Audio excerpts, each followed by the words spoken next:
ball!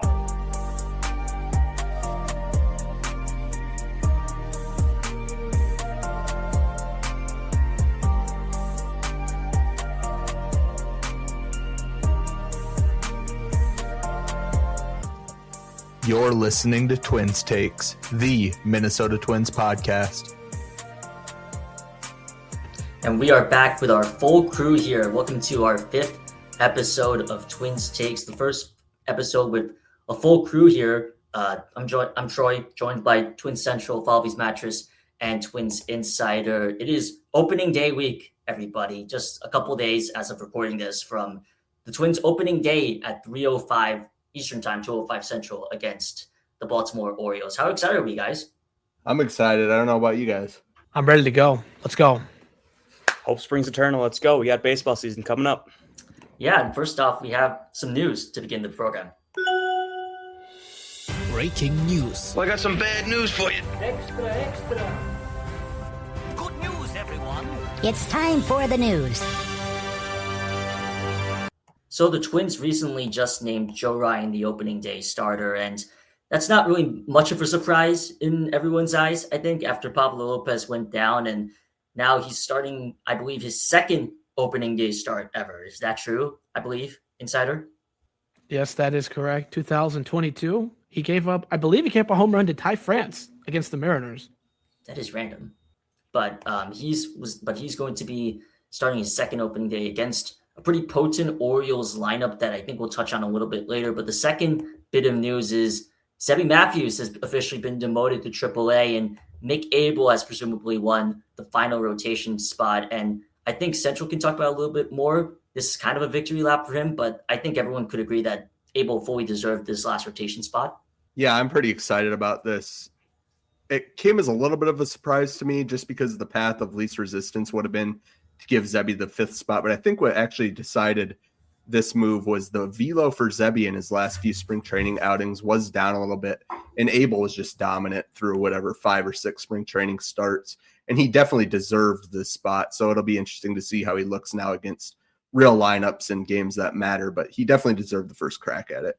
Yeah, I agree. And Mick was just, again, flat out dominant, like you said, throughout this entire spring. And another player that was arguably even more dominant in the spring was Alan Roden, but he was the guy that gets sent down. Roden had an over 300 batting average with a 757 OPS, but he definitely took some of the best ABs, I think, this spring. But he gets optioned. He gets sent down to AAA because he does have options. James Outman is named the 5th spot outfielder alongside Austin Martin. Outman doesn't have any options, and I get, why they give him the last spot, but Alan Roden is still a guy that I think performed a lot this spring. He was definitely one of the standouts offensively, and it just feels a little disappointing that he seemed to work really hard, and now he's down to AAA. Presumably, though, he could be the first hitter up in case of an injury.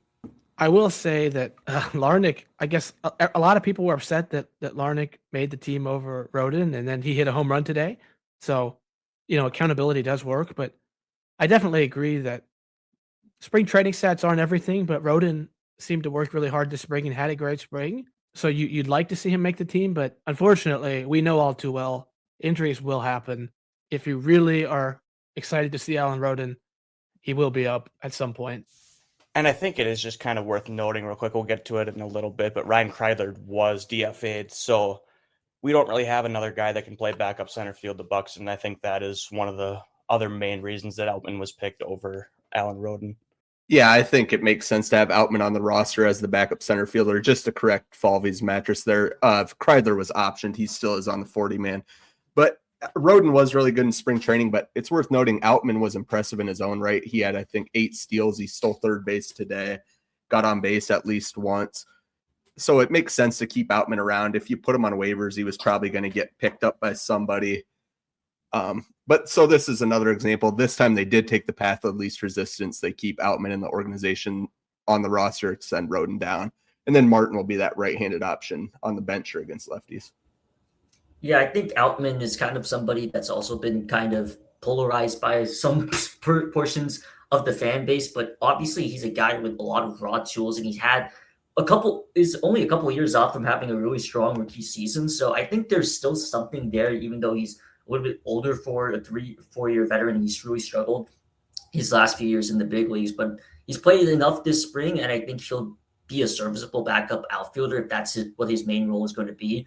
Also optioned with Ryan Kreidler was Eric Walkerman, and Gio Urshela, a former fan favorite of the Twins, was released as well. And that leaves down the backup shortstop spot to Tristan Gray or Orlando Arcia. And this was a topic on a previous episode, but now we're down to two guys, and it's two guys that haven't really had a lot of success in the big leagues. Orlando Arcia obviously has had a little slightly more success, but it's still two guys that are at the lowest of lows in their values, I think. So, but out of these two, I guess, below average players, who do you guys think should win that last spot? I personally think it's going to be Arcia. I've thought the whole time that it's going to be Arcia. And the fact that Kreidler was sent down before Gray makes me think it's even more going to be Arcia, just because I don't think that Gray has the ability to play shortstop very well in the majors. Not that Arcia is great there. And Arcia is a right-handed bat, which they need off the bench, where Gray is a lefty. So, Insider, who do you think it'll be? I think it might be Gray, honestly, just because of path of least resistance. He has a 40-man spot. Arcia doesn't.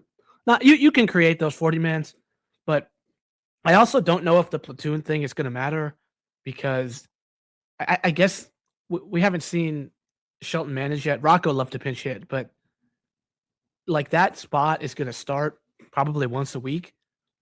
So unless they're going to pinch hit at like 2024 Margot levels, I don't know if the handedness matters. And I will say that Gray, in a limited innings load last year, did have one OAA at short. So I think him and Arcia are probably pretty comparable. It really just comes down to who do you think is a better hitter? And I think Arcia has had the better spring at the plate. So I think it will be Arcia. I think I'd probably pick Arcia, but it's not. It's kind of splitting hairs. Yeah, I'm kind of in the same spot as well. I'm interested to see more if Gray makes the roster, mainly because I don't know about Arcia's value in the big leagues anymore. He was downright one of the worst players statistically in the big leagues last year, whether he was in Atlanta or in Colorado. And Gray's a guy that just doesn't have a lot of ABs at the big league level, even for being 30 years old. But what's interesting to me is that he's hit very well at AAA, and that doesn't really matter that much, but it still intrigues me that maybe there's something in his bat that he can provide at the big league level. But I honestly don't really care who makes the roster, whether it's Gray or Arcia. Right now, I'm leaning towards Gray because I think there's something with his bat, but that's not really saying a lot. Yeah, like you mentioned about those AAA numbers, I'm done being fooled by these upper 20-year-olds that perform well at AAA. Mickey Gasper got me last year. Deshaun Kersey got me a few years ago. And Tristan Gray, I'm not going to let them fool me a third time. Austin Martin got you too. Wrong. He's a really good player. In a sense, yeah. But now we're also going to talk about a couple of relievers that were released in Andrew Chafin and Liam Hendriks. And this, I think, surprised a couple of us when both of them were released. It just felt like, Chafin was a lefty with a lot of MLB experience. He was a guy that, provides good innings. And, I didn't think he was going to not make the roster, and surprising that he was released, although he was throwing at around 87 miles an hour for his fastball. And then with somebody like Liam Hendriks, a guy that, they brought back to the organization for the first time in almost a decade. And, his velo didn't look particularly bad, but, I think they just weren't very moved by everything else with Hendriks. He is older, still coming off an injury. So I understand, again, why they would release him as well. But, it still surprised me a bit, given that the theme of trying to bring back other former Twins like Urshela, who was also released, to be fair, but still interesting to know to me. I kind of liked it, just because I think one of the main complaints a lot of people had at the end of Derek Falvey's time was that holding on to veterans who are clearly done just because they're the veteran, you're paying them a little money. We saw it with Joey Gallo. We saw it with Kyle Farmer. We saw it with refusing to replace Manuel Margot as that pinch hitting guy. So, Falvey was always on his mattress, as some would say. So I kind of appreciated the Twins getting off the mattress and maybe prioritizing a younger guy over Andrew Chafin. I don't disagree with that. And Cody Funderburk is probably going to be one of the lefties to make the bullpen alongside Anthony Bondo, World Series champion. But right now, there's basically two spots up for grabs, and there's three guys. Matt Bowman, one of them, Dan Altavilla, and Zach Kent. And personally, in my opinion, I think it should be Altavilla and Bowman. Altavilla pitched pretty well for Team Italy at the WBC, and he's just in general looked like one of the better relievers we've had for the Twins have had in spring training this off season. And Matt Bowman also has had a 0 ERA this spring. Again, stats don't really matter, but it's also about guys pitching well and fighting to deserve spots. And right now, I think those are the two guys that have deserved a spot in those bullpen. But what else do you guys have to say about those last two remaining bullpen spots? Yeah, first to get back to Hendricks and Chafin, I wasn't really surprised about Chafin just because his velo was down and he wasn't really that effective, and they have three better left-handed options. Hendricks I was slightly surprised by just because they gave him the deal that was going to see him make $2 million, but I think it'll be Kent because he's already on the 40-man, and then Matt Bowman. Troy, I know you said that Altavilla has looked good. He did give up the only home run that Chandler Simpson has ever hit over a fence going back to his high school time. That was funny. That was really funny, I will say. Kent has looked really good, actually. If you look at some of the under the hood numbers, Kent's been pretty good. And then I don't know about Bowman or Altavilla, but maybe Falveys Mattress has a thought on that. Altavilla, LaTroy really likes his fastball, so I think he's just a shoo-in because of that. I think I'm going to side on Bowman here. He's got years of experience, which I know is not great experience, and he doesn't have great numbers, but I think he's just a good veteran guy to have in the pen for us. I think he's had a pretty solid spring. I'd like to see what he can do with us in the season. I don't really believe in Kent, to be honest with you. Yeah, and I really don't believe in the structure of the bullpen overall, but how do they shape up against the rest of the American Central? We'll be right back after this quick break.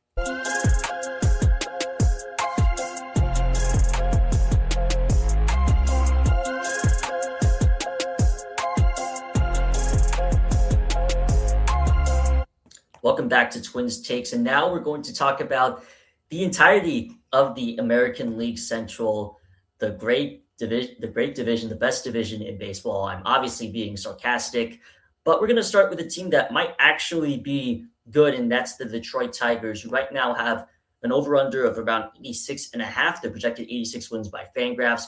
They, of course, won 87 games last year and completely choked the division down the stretch. But the Tigers also added a legit number 2 in Framber Valdez, re-signed Gleyber Torres, Kyle Finnegan is back, potentially Kevin McGonigal, the second best prospect in baseball, might be debuting. It hasn't been confirmed yet, but most likely he is making the opening day roster because he didn't make the spring breakout roster. But I'm just going to start off with my prediction. I think the Tigers go way over 86.5. I think they're a 90-win team at best.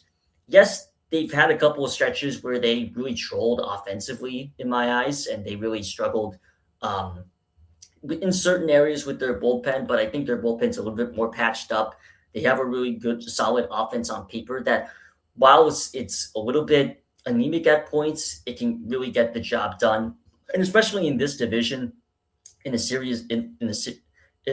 division, they're the most serious team with the most seriously built roster in my eyes. So I think they smash their over 86.5 win total. But what do you guys think about this? I personally also think that, Detroit's going to hit the over 86.5. You look at the roster, it's clearly the most talented roster on paper. The 1-2 punch in the rotation with Skubal and Framber Valdez is really impressive. The back end of the bullpen is patched up now with Kenley Jansen, Will Vest, Kyle Finnegan, and you know how they manage those late innings. They just throw a new guy out there every game, play the matchups, and usually get the results. I think AJ Hinch is also, like Central said, he's a great manager. And last year, even with kind of an absurd collapse, they still went over this 86.5.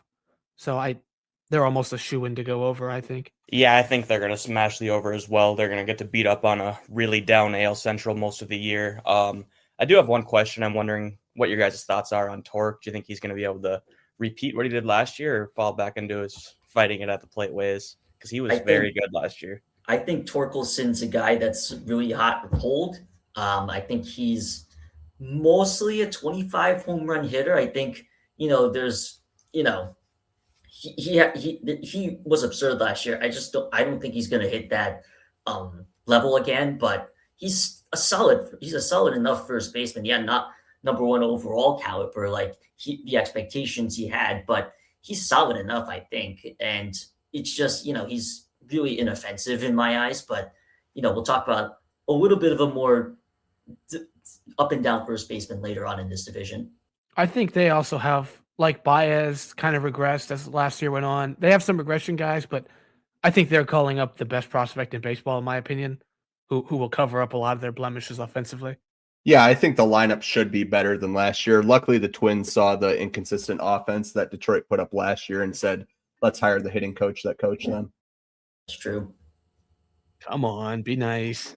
Well, you literally have his name on Twitter, so. That's why I want him to be nice, yeah. Okay, fair enough. But the next team we're going to talk about is the Kansas City Royals, another team that's, I think, really interesting and really gradually climbed up my personal power rankings. And I think Central also has them really high as well. Yeah, as we'll get to a little bit later, I'm really high on the Royals this year. Their over-under is 83.5. They're projected to 81 on Fangraphs. Last year, they won 82 games. They added relief pitcher Matt Strahm in a trade with Philly, signed Lane Thomas, traded Isaac Collins and Nick Mears from the Brewers, and then got outfielder Cam Meisner from Tampa Bay, and then signed Starling Marte and Alex Lange as well. And they should get a full season out of catching prospect Carter Jensen. They did lose a few pieces, but none of them are too noticeable, at least on paper. So I'm on the over 83.5. How about you guys?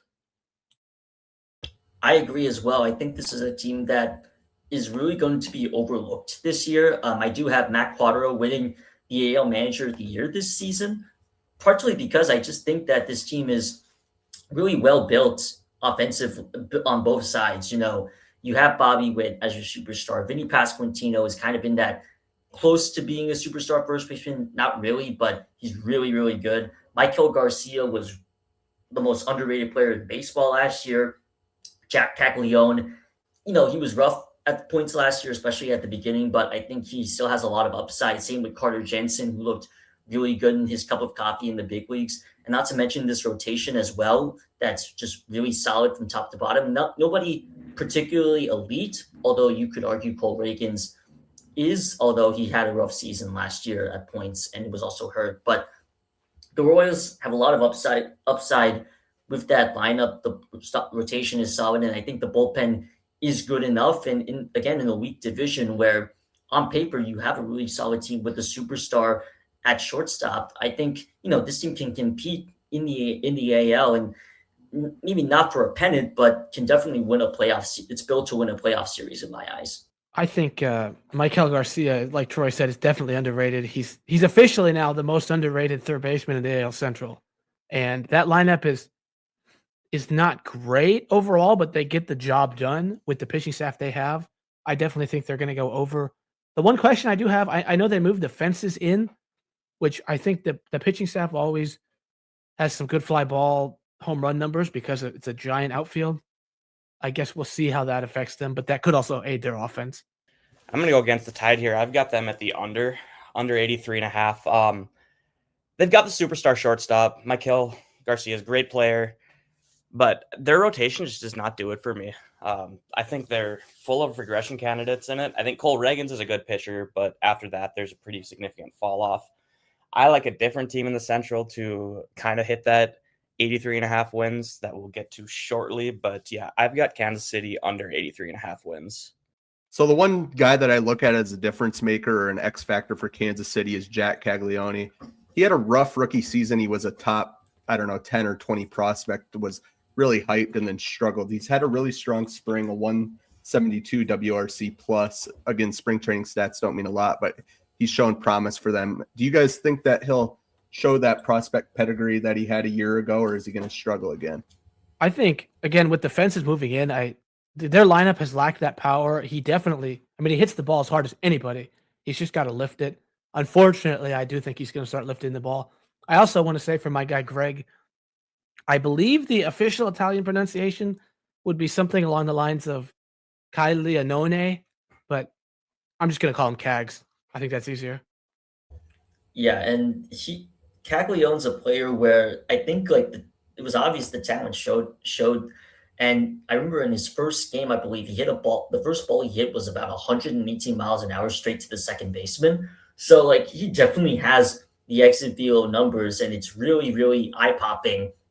So like again, like you mentioned with the fields with the bleachers being moved in a little bit, I think he's a player that can really show off a lot of pop. I think he's about a 30 home run guy. I don't know if he's going to stick in a corner outfield spot. To me, so they're long term first baseman, but obviously with Pasquantino there, you have to find a spot for him. But he in right field, I think he was at least okay defensively. So we'll see about that. But he definitely can stick with his bat. A lot of a lot of power. The exit view again is just eye popping. But I think if he hits about the 25 to 30 home run mark, this Kansas City lineup will be dangerous, and they will probably be a really dangerous playoff team that you don't want to overlook. Yeah, so we'll move on to the next team here in Cleveland, and I think Falveys Mattress has the lead on this one. Yeah, the Guardians had a pretty quiet offseason, as they have for the past few years. We dog them every offseason saying they're going to be bad. They're always solid. They always find a way to win. It's the most annoying thing as a Twins fan. So they added relief pitcher Colin Holderman, relief pitcher Sean Armstrong. They got Rhys Hoskins for cheap. That's what I wanted. They've probably got Chase DeLauder debuting at some point. We'll see if he can stay healthy consistently. He's had many issues with injuries in the past. Prospect Parker Messick might be in the rotation. Then maybe Travis Bazzana will be coming up at some point, along with a couple others. I know Jorge Valera maybe. They lost Lane Thomas. They lost Sam Henches. They lost Jacob Junis, Sticks, Tristan McKenzie, and Will Brennan, who just kills the Twins for no reason. So I'm really glad to see him out of the division. They are set at 79.5. What are your guys' thoughts on them? I think 79.5 is just slightly too high. We've seen this with the Rays, who are run similar to the Guardians. When you just don't spend money year after year, eventually you're going to come up short. I think that finally catches up to them. I'm probably wrong. This is more me hoping that it finally bites them in the butt. But I'd say they're in the mid-70s. They don't quite hit that 80 mark. Have you guys ever seen the movie Groundhog Day? Yes. Okay. Well, that's what I feel like when I say this. I do agree with Central. They are going to go under. We say this every year. One of these years we have to be right. There are plenty of analytical foundations to say that they are not going to win 88 games again. But every year there's plenty of analytical reasons, and they just seem to make the plays to win games.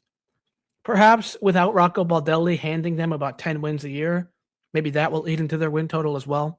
Yeah, I'm going to take the under here, mainly just because, but really just slightly under. I'll say around like a 76 to 77 win margin, maybe similar to 2023. Again, they didn't really do much this offseason, really just added the first baseman in Rhys Hoskins to platoon with Kyle Manzardo, a player that I generally don't think is very good, but gets gassed up a lot on Twitter. And he's a guy that just, I don't know, I'm not high on him. He just hasn't shown the pedigree that he did have getting traded from Tampa to Cleveland. I think their rotation's honestly fine, but Tanner Bybee ideally is a number 3 or a number 4 starter on a really good team. And Gavin Williams is like a guy with a lot of upside to maybe grow into a 2 or a 3, but right now is more of a 4 or a 5 and maybe can be stuck into the bullpen because his velo is still really good. Their bullpen is still fine. It's slightly worse than last year. Obviously, you have no more Emmanuel Clase because of his situation. Cade Smith is still one of the best. It might become one of the best closers in the game, but outside of that, the bullpen doesn't really inspire a lot. It hasn't really inspired a lot the past few years. Obviously, it's performed extremely well above expectations, and it might as well again. But overall, with this lineup and really outside of Jose Ramirez, I'm not really excited for this Cleveland team's upside, but again, it's probably wrong. They probably smash the over on their win total and make the playoffs again. But right now, I'm going under. I also want to. I don't know. So they're going to move Quan to center field, which he was like the best left fielder in the game, and moving a guy from a position he's elite at to an unproven position, so you don't have to pay Harrison Bader $10 million to play center. I don't think that's a good process. But again, we could be wrong. Does anybody actually think they're going to go over this number? Yeah, I've got them at the over at this point. I'm sick of betting against them and just eating my words at the end of every season. I believe in Kyle Manzardo. I think he's a stud first baseman. I think he's going to continue to get better. I think they've got the most properly rated superstar third baseman in the game. Steven Kwan is still going to be Steven Kwan. Their rotation is not pretty, but it always seems to get the job done.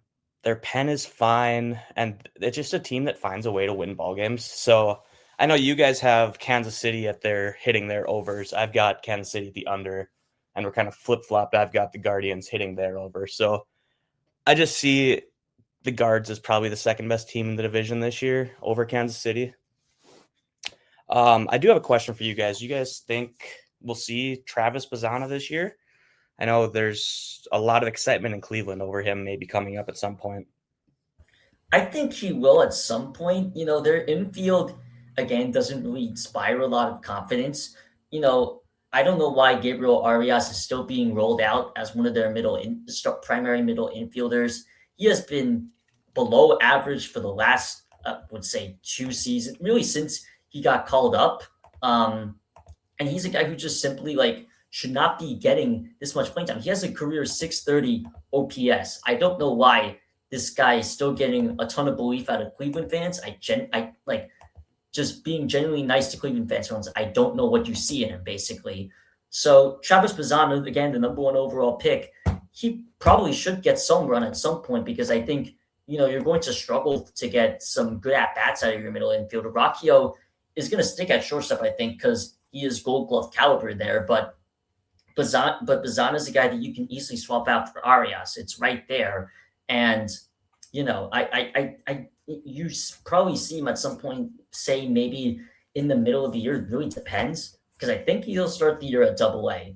But again, as the days pass on, you wonder, geez, Cleveland passed up on Nick Kurtz for Travis Bazzana. And that's, it could end up being wrong. Bazzana could establish himself as a really good major leaguer. But right now, Nick Kurtz is already a top 3 first baseman, and you passed on him for Travis Bazzana, a guy who's still developing at AA. You think was the more polished college guy. So we'll see. I think we will see him at some point, though, say in the middle of June. They also passed on Connor Griffin, didn't they? Is that the same draft?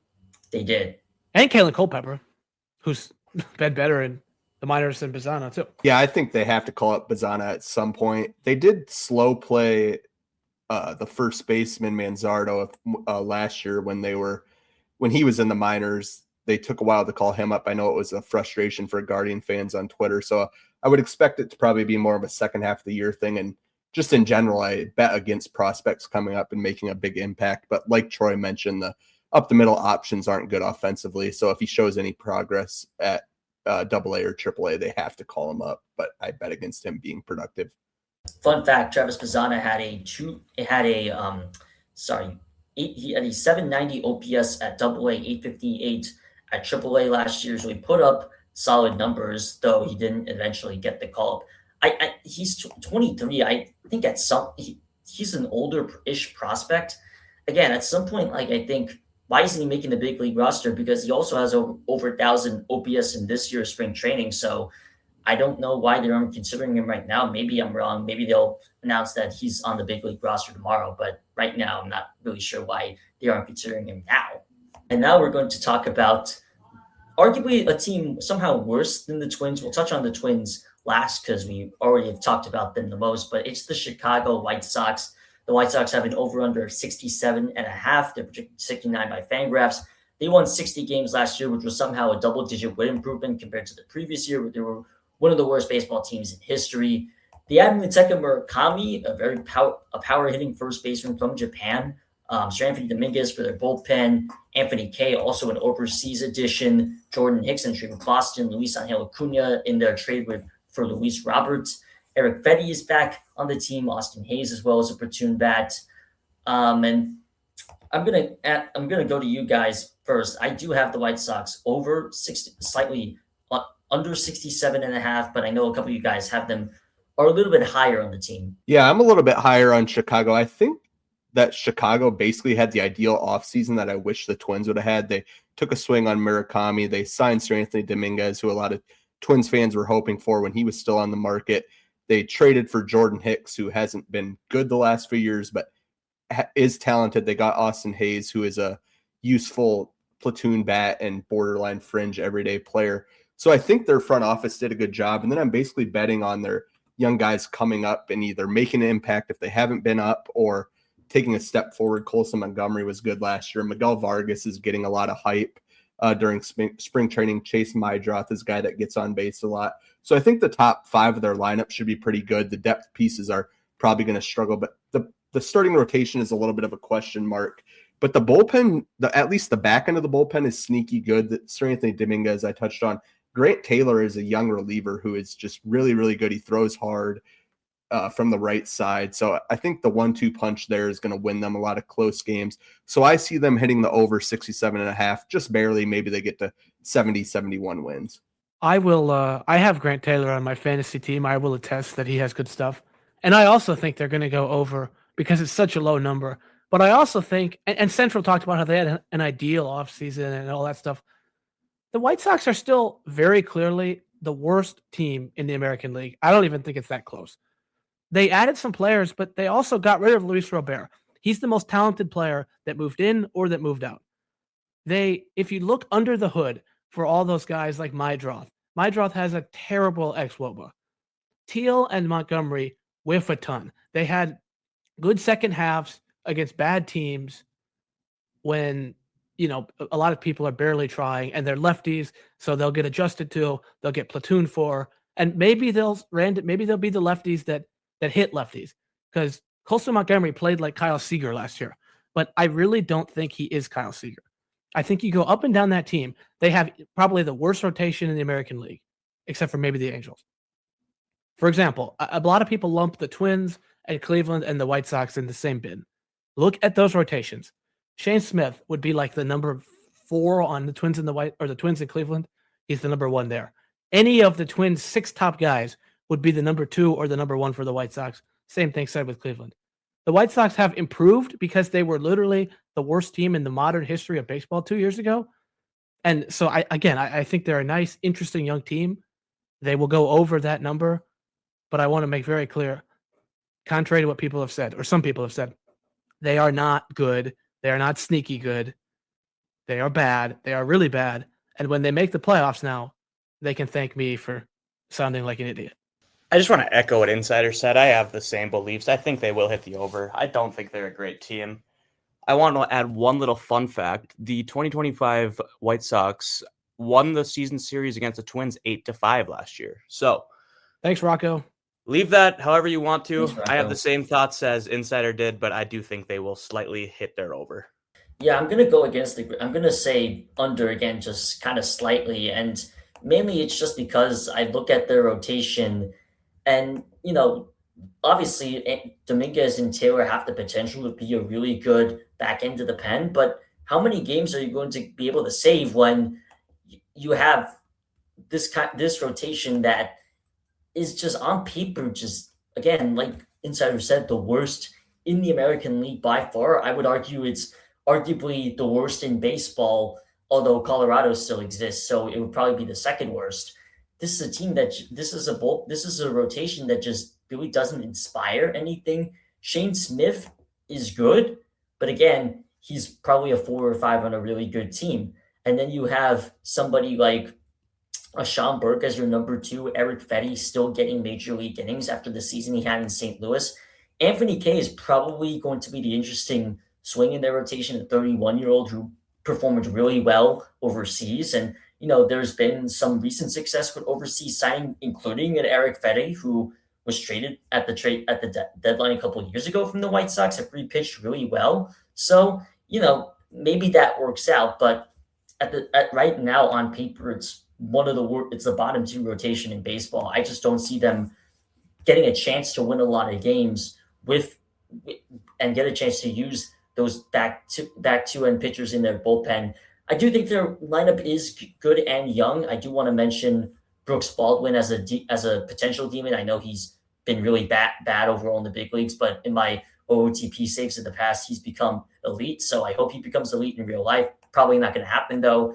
And I want to pose another question. Murakami is a guy we haven't really talked about a lot, but he got basically a 1-year deal from the White Sox, and he's really interesting in that he's he hits for a lot of power, but he has struggled to hit fastballs in the MPB. So I'm just wondering if you guys think he'll be a good major leaguer. Well, based on the fact that I picked their over, I think I have to say that I think he's going to be good, or they're not going to have any chance at all to hit that over 67.5. The velo stat that was floating around the offseason is interesting. Like, you can't argue that he was bad against fastballs overseas, but I wonder if that was more just because over in those leagues, they don't have guys that really throw hard. So is it just because he hadn't really had an opportunity to see the velo consistently? Obviously in the MLB now, he'll have to face that game in, game out, and maybe with repetition, that'll just come naturally. And I also, again, the fastball thing is a question. And then just the left-handed thing. I don't think the lefties you're going to face in Japan are like Josh Hader or even like Tyler Rogers. No, Taylor. Tyler's the right-handed one. Taylor is not that great, but even he throws a sweeper that starts behind you and then ends up on the outside corner. So there will be an adjustment period. I think he'll be kind of a true outcome player, so he'll hit some homers, he'll walk a little, but he won't be that valuable. Like maybe 2 WAR, maybe 3, probably not. Although that could be higher than the rest of this Twins team overall on offense. So, but we'll talk about that right after this break.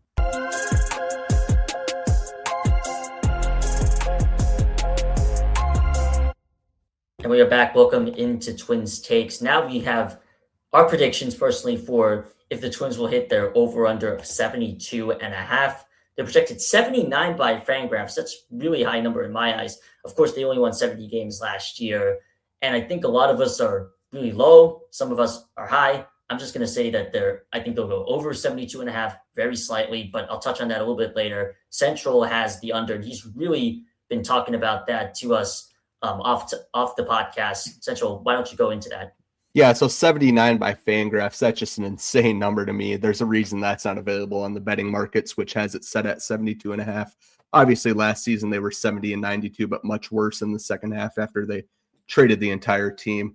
The offseason to me was not interesting at all. Vic Caratini is just like a whatever backup catcher, and if you're going to play him at first base, he's not a valuable player. Josh Bell is going to be fine, probably 1 to 2 WAR. Taylor Rogers is, like Insider mentioned a moment ago, like a fine lefty reliever, but not a guy you want late in innings. And then Anthony Band is kind of the same way. They didn't lose anybody valuable in the offseason, but that's because they lost everybody valuable, 3 months prior to that.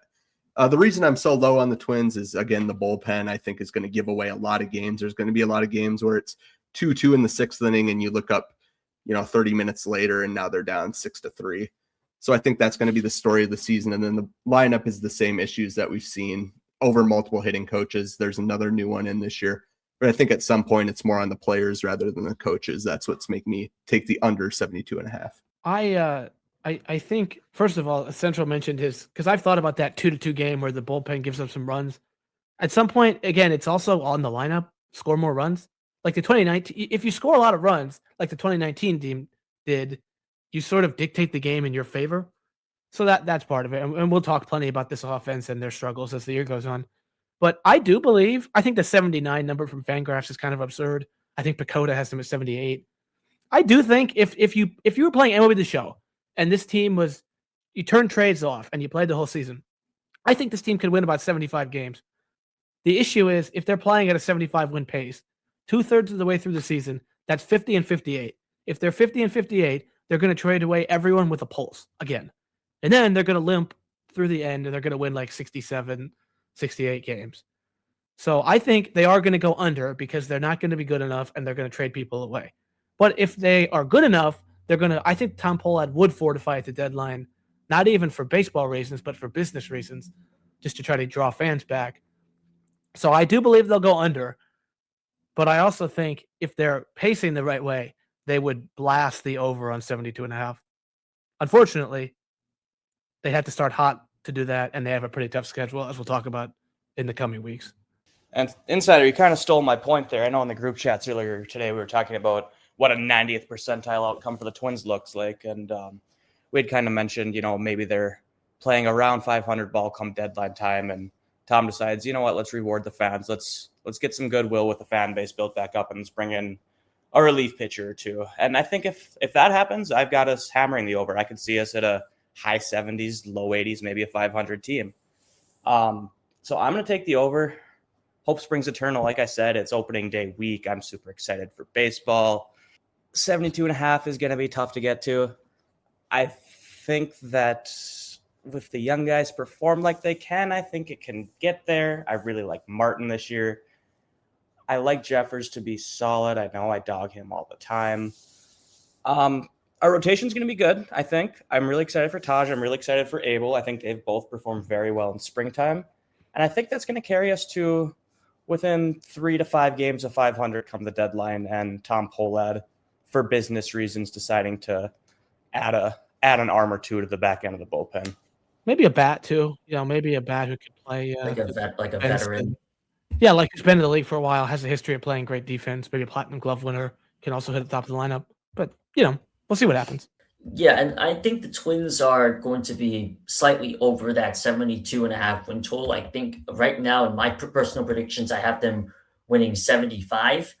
And I think that's a fair prediction for them because, I think, again, the bullpen will have its ups and downs. But again, bullpen is really primarily based around variance. And I think, some of these veterans can randomly be really good. No matter how bad a bullpen can look, it's not out of the question that they can overperform their expected stats or whatever it is, or whatever expectation we have. That's why just generally I don't really have put a lot of expectation into Twins bullpens in the past, mainly usually because they're bad.